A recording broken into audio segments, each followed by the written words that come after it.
invitation. As you can see, I have two very long titles there, but I have a third one, which is a little bit longer, 10 years in 10 minutes, just because I have more or less 10 minutes to tell you this story, which is about university education and research program, which is located in the northeastern part of the country, which is mostly a forested area, that is the green colored part, and partly cropland. And between the two, you can see the so-called market line with a lot of settlements. So we decided to visit and investigate all of the settlements here in this region. So we, in the last 10 years, we visited really most or almost all of them. So we had a research goal to support the local communities to step a little bit further in the field of sustainable energy topic.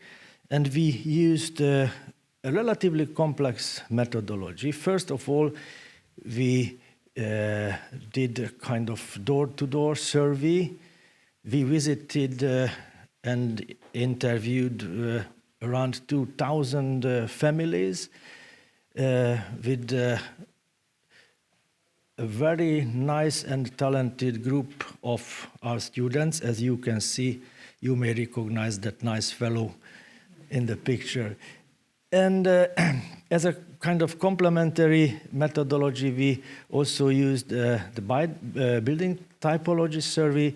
We used the GIS analysis to reveal the potentials in the renewable energy and energy storage as well.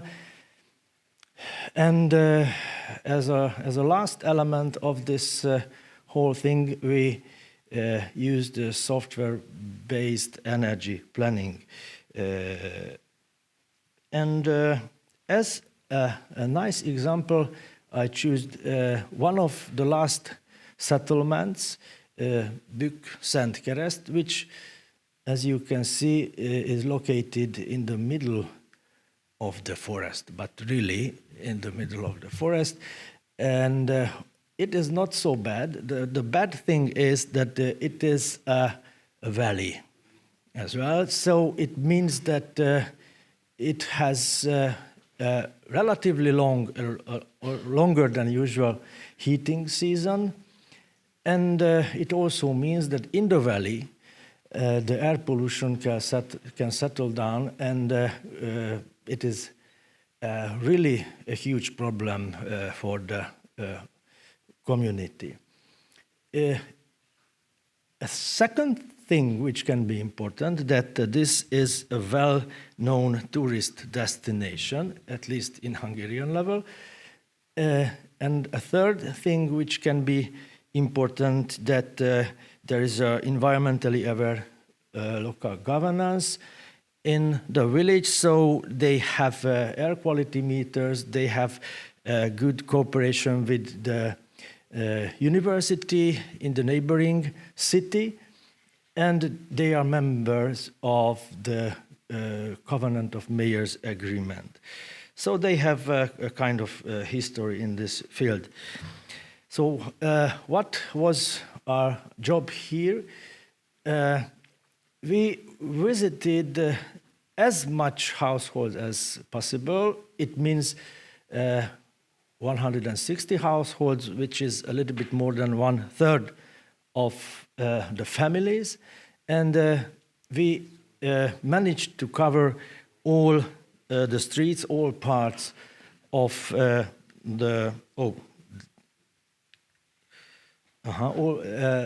nice picture is missing there with all the buildings.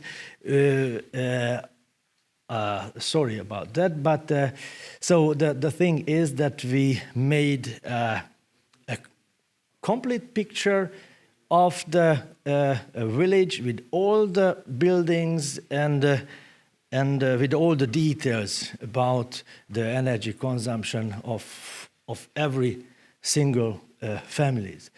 And we also have a relatively good idea about the energy mix of the heating sector. As you can see, the majority of the fuels is the firewood. And what was a little bit surprising for us, that the domestic hot water is produced by electric boilers, which means 14% in this heating energy mix. And the reason is that there is no natural gas network in this village. In Hungary, normally, almost every settlements have such kind of possibility to join this network. So what does this firewood usage means? It means really a lot of work. That picture with those huge piece of woods was taken in my own garden. So I definitely know what does it mean. It is huge work. And if a person is getting older and older, it also means that this work will be harder and harder. And there is one more problem, that the price of the firewood is getting higher and higher. And as a kind of side result of our work is about energy poverty of this particular village, Büksendkereszt. As you can see, we used two very simple methodology or calculation about the energy poverty. And so the result is that almost 2/3 of the population has some kind of possibility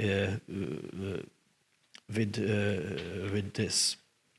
And there are 4 tightly connected problems. One of them, again, a picture is missing, but the thing is that most of the households don't have the proper technology, unfortunately, to use the firewood efficiently. Most of the households use wet firewood to heat the homes, and there is a missing knowledge about the clean ignition and the clean heating as well. And the third one, and maybe that is the worst problem, that all kinds of waste is used as fuel. Not just the household waste, but window frames, and as you can imagine. And the result is not really surprising. You can see the heating season in the right side of this picture, and you can see the limits, and so the picture is not so nice.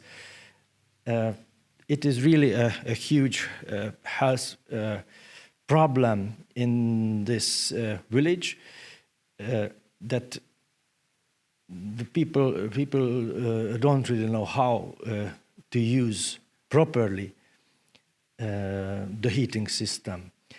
So as we have some kind of experience and knowledge, theoretical knowledge about this, so we have some kind of picture about the good heating, and the main thing is the dried firewood, because in this particular village it would be possible to decrease the air pollution by 66% with dried firewood.